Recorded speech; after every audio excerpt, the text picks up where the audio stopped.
กากันก็พอเข้าใจ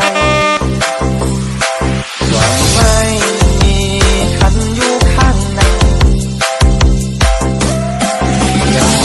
ยังไงเธอเองก็คงต้องใจพอเข้าใจ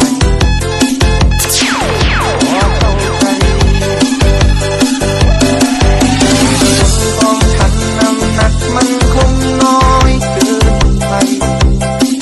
จะอธิบายก็กลัวเธอนั้นรำคาญไม่เป็นไรฉันอยู่ลำพังได้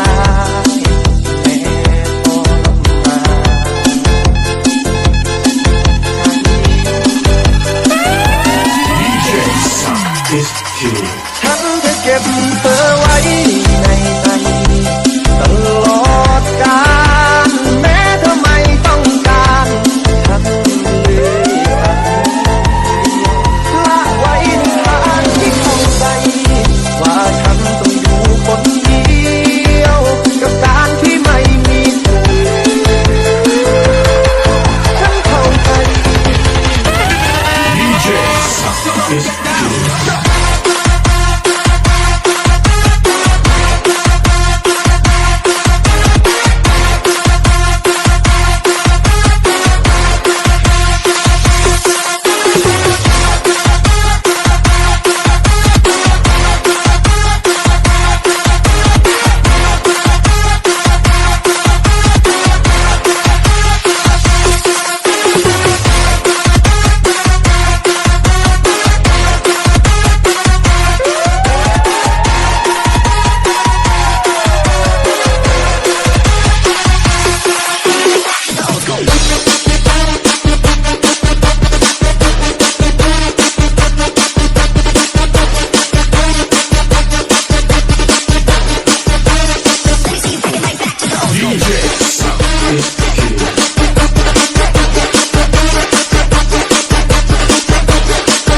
I'll keep it your love.